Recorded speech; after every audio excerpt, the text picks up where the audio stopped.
ಅವ್ರ ಅನುಭವಿಸ್ತಾರೆ ಏನ್ ಮಾಡೋದಿಲ್ಲ. ಅದು ಮುಗಿಸ್ಬಿಟ್ರೆ ನಾ ಎಲ್ಲ ಮಕ್ಕಳು ಮರಿ ಎಲ್ಲಾರು ಬೇಯಿಸಿದ್ರು. ಹೌದೌದು ಕುಡಿಯೋದೇ ಬಿಡಿಸ್ಬಿಡ್ಬೇಕು ಸರ್, ನೀವು ಕುಡಿಯೋದೇ ಬಿಡಿಸ್ಬಿಡ್ಬೇಕು. ಅವ್ರು ಯಾರು ಮಾಡ್ತಾರ ಅವ್ರು ಒಂದ್ಸಲ ಅರೆಸ್ಟ್ ಮಾಡಿ ಜೈಲ್ ಶಿಕ್ಷೆ ವಿಧಿಸಿ ಮಾಡ್ರಿ ಸರ್. ಅಹಂಕಾರ ಕಂಟ್ರೋಲ್ ಆಗ್ತಿಲ್ಲ, ಇಲ್ಲದ್ರೆ ಭಯ ಬರಕ್ ಸಾಧ್ಯನೇ ಇಲ್ಲ ಸರ್. ಇವತ್ತು ಆತ್ಮಹತ್ಯೆ ಹಿಂಗೆ ಮಾರ್ಕೆಟ್ ಹೋಗ್ತಾರೆ ಸರ್. ಮದ್ಯ ಮಾರಾಟ ಅಥವಾ ಆ ಬಗ್ಗೆ ಮದ್ಯ ಸಂಗ್ರಹ, ಸಾಗಾಣಿಕೆ ಮತ್ತು ಮಾರಾಟ ಇದು ಅಬಕಾರಿ ಕಾಯ್ದೆ ಅನುಸಾರ ಇದು ಶಿಕ್ಷಾರ್ಹ ಅಪರಾಧ. ಇದು ಏನಾಗುತ್ತೆ 5 ವರ್ಷದವರೆಗೂ ಸಹ ಈ ಒಂದು ಕಾರಾಗೃಹ ವಾಸ ಆಗ್ತಕ್ಕಂಥ ಮತ್ತು ಶಿಕ್ಷೆ ಆಗ್ತಕ್ಕಂಥ ಒಂದು ಅಬಕಾರಿ ಕಾಯ್ದೆ ಅಡಿಯಲ್ಲಿ ಅದು ಅಪರಾಧ ಆಗ್ತದೆ. ಸೊ ಹಾಗಾಗೋದು ಬೇಡ ಅಂತಂದೇಳಿ ಈಗಾಗಲೇ ಸಂಬಂಧಪಟ್ಟವರಿಗೆ ನಾವು ಈಗಾಗಲೇ ಕರೆದು ಸೂಚನೆಗಳನ್ನು ಕೊಟ್ಟಿದ್ದೀವಿ.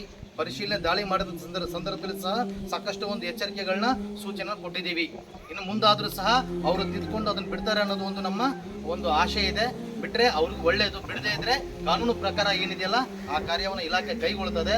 ಸೊ ಹಾಗಾಗಿ ಈ ಒಂದು ಸಭೆ ಮೂಲಕ ತಮಗೆಲ್ಲ ತಿಳಿಸೋದು ಏನಂದರೆ, ಸಾರ್ವಜನಿಕರಾಗಲಿ ಅಥವಾ ಮುಖಂಡರಾಗಲಿ ಬೇರೆ ಯಾರೇ ಆಗಲಿ ಏನಾದರೂ ಅದು ಕಂಡು ಬಂತು ಅಂದರೆ ಇಲಾಖೆ ಗಮನಕ್ಕೆ ತನ್ನಿ.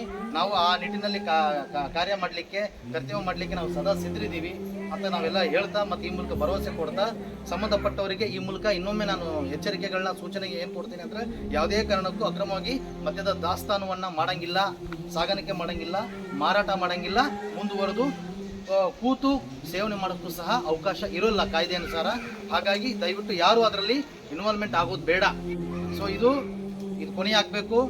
ಈ ಒಂದು ಗ್ರಾಮದಲ್ಲಿ ಒಂದು ಸಾಮಾಜಿಕ ಸ್ವಾಸ್ಥ್ಯ ಒಂದು ನಿರ್ಮಾಣ ಆಗಬೇಕು ಅನ್ನೋದು ನಮ್ಮ ಸರ್ಕಾರ ಮತ್ತು ನಮ್ಮ ಇಲಾಖೆಯ ಕಳಕಳಿ ಇದೆ.